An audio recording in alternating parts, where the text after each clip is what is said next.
My name is Kaylee Moreno-Per, and I'm the Executive Director and co-founder of the Center for Latino Studies. The Center for Latino Studies is a space on campus that was really created to help us cultivate relationships with Hispanic Latino communities across West Michigan and across the state so that we could help to create a home for our Hispanic Latino students that are Ferris State Bulldogs. We have pre-college programs helping students to get ready for college, build awareness and confidence. We also have programs that help to support our Latino students through their graduation journey and helping them to get ready for internships, career, as well as just help to navigate the everyday challenges of being a college student. So our program continues to help students just kind of figure out who they are, develop leadership skills, figure out their identity, figure out their career pathways, and support and celebrate their cultural heritage. Additionally, our programs are here to support other students to get to know Latino communities. So we have internship programs with the social work department, the Spanish language department, so that other students who want to be allies to the community and work with Latino communities can do so in a meaningful way.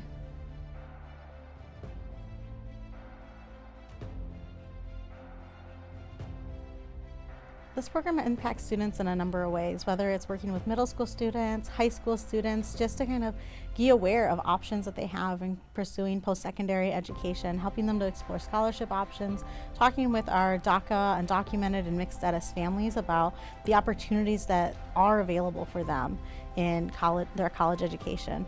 Additionally, we help to provide FAFSA workshops, explain just the nuances of filling out a very complicated form, helping the students to build that confidence and just see what is it that I want to study. There's a lot of pressure put on high school students to know what is it you want to do, and we help to normalize that changing degrees, changing majors is very normal. We help them to figure out the different resources on college campus and really do it from a culturally responsive way.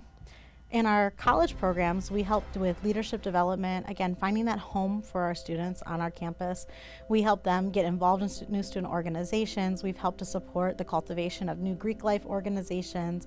We help to support the Hispanic student organizations. Funds raised through this initiative will help us with student employment. It'll help with supporting our Latino-based student organizations to cultivate community in the social front. It'll also help us to be able to send students to leadership conferences, get them exposed to research opportunities, and really just help support Latino student development overall.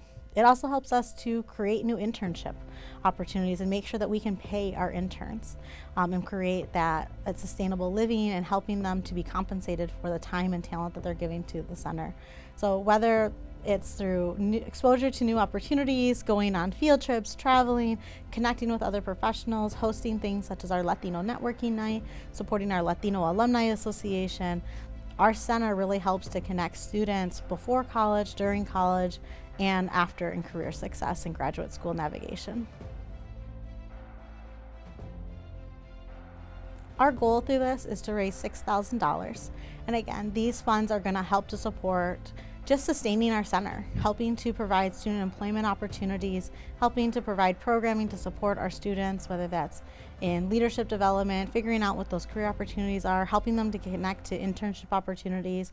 We're getting more and more interest for our Latino students to do research, and so helping to connect them with undergraduate research opportunities helps to offset costs of getting to research conferences, helping them to present and practice those skills, as well as get them to different networking events such as Dia de la Mujer in Lansing, helping to get them to the Latinos undergraduate research conferences in Detroit and other states as well, helping them to get connected with national organizations, do internship preparation workshops with them, helping to get them to FAFSA workshops, and filling out that FAFSA to make sure that they get the financial aid to help to support them without loans, help to provide other workshops, bring speakers to campus that they can see themselves in different career fields as well.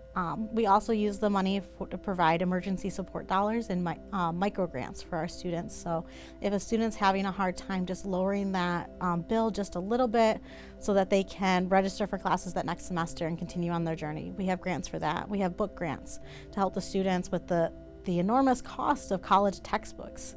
We provide supports just for the everyday living expenses. When someone's car breaks down so they can't get to internship, if somebody has a tool bill that they need to pay or need some offset cash to help be able to get the materials so they can be successful in the classroom, we provide different grant opportunities for that. But also just to help support our Latino student organizations. The groups are smaller, there's also newer on campus, and with COVID, they lost a lot of their membership. And so they don't have as many funds to do the different activities to build that community building within them. And so the funds will be used to help to sustain a lot of the programs that we offer in the center, and just to help to support our Latino community to make sure that we're graduating. So donors should give to the Center for Latino Studies because we're investing in our future. Latinos are the fastest growing population across the United States. These are going to be our future managers. They're going to be the future employees. They're going to be leaders, the future leaders and our current leaders across society. And so an investment in the Center for Latino Studies is an investment in the infrastructure and the sustainability of our country, as well as helping to create equitable access to post-secondary education. I have lots of examples of the way that our program has supported students. Just 2 weeks ago, we were talking to a number of students that did our Promesa Summer Success program that are now on campus, that are juniors and seniors in their programs and looking for internships. And so seeing the success of the students when they were in high school in 11th grade to now that they're juniors in college and getting ready to take on those next steps. We were talking about the GRE and graduate school and what options did they have, what kind of things should they be looking into so they can go on to get a master's degree, which is absolutely fantastic to see our students going on for those post-bachelor degrees. Earlier in October, we were working with a number of students on FAFSA completion. And I was working with one young lady, and she comes from a mixed status family. The FAFSA is always something that gives her a lot of anxiety and worry and filling that out, and it causes so much stress. 2 years ago, when she was filling it out, she was meeting with me in March to fill out the FAFSA, so significantly after the application had opened, and because it was just such a fearful example and a fearful thing that she had to get through in order to get her grants, in order to maintain her scholarships. And so in October, we hosted a FAFSA writing workshop. We also brought in our TIP coordinator. We also brought in members from the First Gen Committee.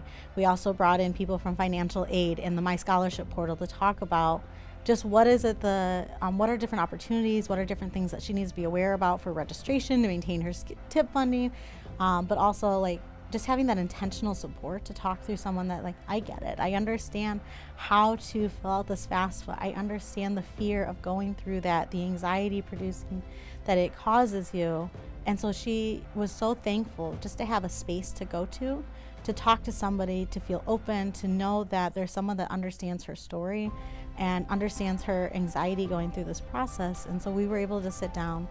We cried about it, we laughed about it, we filled out the FAFSA, it got done, but she knew there was a space that cared for her, that understood the different barriers that she was going to have in filling out that process.